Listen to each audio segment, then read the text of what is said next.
Sabda Tuhan, sabda hidup.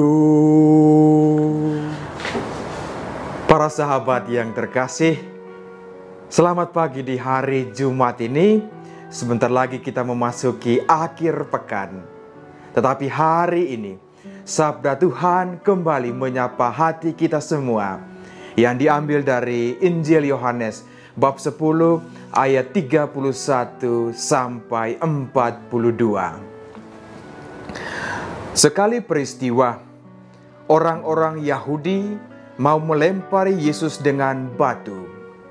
Tetapi kata Yesus kepada mereka, "Banyak pekerjaan baik yang berasal dari Bapa-Ku, kuperlihatkan kepadamu. Manakah di antaranya yang menyebabkan kamu mau melempari aku dengan batu?" Jawab orang-orang Yahudi itu, "Bukan karena suatu perbuatan baik, maka kami mau melempari engkau, melainkan karena engkau menghujat Allah, dan karena engkau menyamakan dirimu dengan Allah, meskipun engkau hanya seorang manusia." Kata Yesus kepada mereka, "Tidakkah ada tertulis dalam kitab Tauratmu, Aku telah berfirman, kamu adalah Allah? Padahal kitab suci tidak dapat dibatalkan. Maka, jikalau mereka kepada siapa firman itu disampaikan, disebut Allah, masihkah kamu berkata kepada Dia yang dikuduskan oleh Bapa dan yang telah diutusnya ke dalam dunia, engkau menghujat Allah? Karena aku telah berkata, aku anak Allah. Jikalau aku tidak melakukan pekerjaan-pekerjaan Bapa-Ku, janganlah kamu percaya kepadaku. Tetapi jikalau aku melakukannya, dan kamu tidak mau percaya kepadaku, percayalah akan pekerjaan-pekerjaan itu, supaya kamu boleh mengetahui dan mengerti bahwa Bapa ada dalam aku, dan aku ada di dalam Bapa." Sekali lagi, mereka mencoba menangkap Yesus, tetapi ia luput dari tangan mereka. Kemudian Yesus pergi lagi ke seberang Yordan, ke tempat Yohanes dulu membaptis orang, lalu ia tinggal di situ. Banyak orang datang kepadanya dan berkata, "Yohanes memang tidak membuat suatu tanda pun, tetapi semua yang pernah dikatakan Yohanes tentang orang ini benar."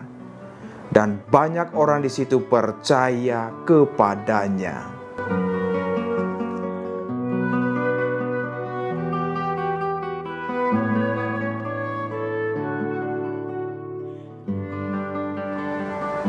Para sahabat yang terkasih, hidup ini menarik dan ada saja kejutan-kejutannya. Kalau tidak punya kejutan-kejutan, ya orang merasa betapa membosankan hidup ini. Nah, kejutan contoh tentang orang baik. Ya biasanya orang baik itu selalu saja mudah diterima karena perbuatan-perbuatan baiknya. Dan orang katakan, wow, luar biasa. Tetapi dalam keseharian hidup kita, bisa jadi orang baik yang dibenci. Orang baik yang dibenci loh. Nah biasanya, wah kasihan sekali ya, perbuatan-perbuatan baiknya kok dibenci. Sayang ya, kok bisa ya? Nah ini kenyataan-kenyataan yang terjadi dalam kehidupan kita, yang bisa memunculkan dua hal ini.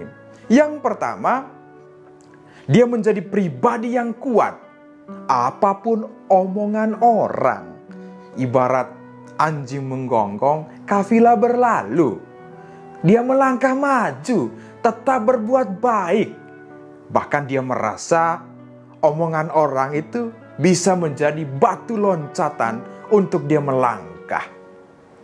Tetapi bisa terjadi orang baik yang dibenci tadi itu, dia tidak berani melangkah maju lagi. Dia berhenti di situ saja dan dia putus asa, dia stres. Bisa jadi dia menjadi orang jahat loh. Nah, tahun ini ada sebuah film yang sangat bagus. Judulnya Joker. Orang jahat adalah orang baik yang tersakiti. Kira-kira demikian inti dari film ini. Awalnya dia orang baik, tetapi selalu saja disakiti, kemudian dia menjadi orang jahat.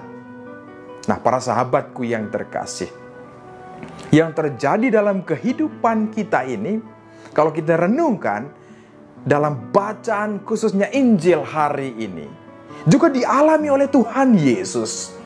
Perbuatan-perbuatan baik yang dia tunjukkan itu tidak dilihat oleh mata hati orang-orang zaman itu. Injil cinta kasihnya, mujizat-mujizatnya. Karena mata hati orang sudah tertutup. Perbuatan baik apa saja yang dilakukan oleh Tuhan Yesus itu dianggap berlawanan. Bagaimana Injil hari ini mengisahkan dia mau dilempari oleh batu. Ini kisah Yesus sendiri. Nah, selanjutnya apakah Yesus berhenti di situ saja? Tidak, para sahabatku yang terkasih. Tuhan Yesus, dia melangkah maju sampai di kayu salib. Itu semua demi kebaikan. Dia tunjukkan itu karena cintanya kepada saya dan para sahabat, kepada dunia ini. Menarik sekali bagaimana Yesus sendiri dalam situasi yang tidak mudah. Bahkan Injil mengatakan seorang nabi tidak diterima di tempat asalnya. Seorang yang disebut dengan Tuhan sendiri, bagaimana dia diancam, mau dibunuh, dilempar ke dalam jurang. Tetapi dia tetap melangkah karena tujuannya adalah mewartakan Injil, cinta kasih Bapa terhadap dunia ini. Wow, para sahabatku yang terkasih, ini kisah Yesus bahkan sampai rela menyerahkan hidupnya bagi kita. Yohanes 3:16 itu menulis secara bagus sekali. Mari kita renungkan dalam situasi masa Prapaskah dan minggu depan ini kita masuk pekan suci. Tentu amal kasih perbuatan baik yang sudah kita lakukan bisa terjadi dalam dua hal tadi. Yang pertama itu orang menerima dan puji Tuhan.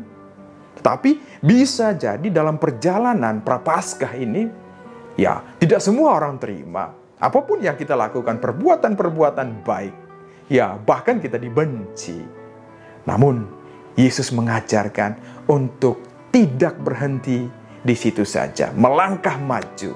Karena tujuan kita adalah selagi kita punya kesempatan untuk membahagiakan sesama, ini adalah sebuah anugerah istimewa.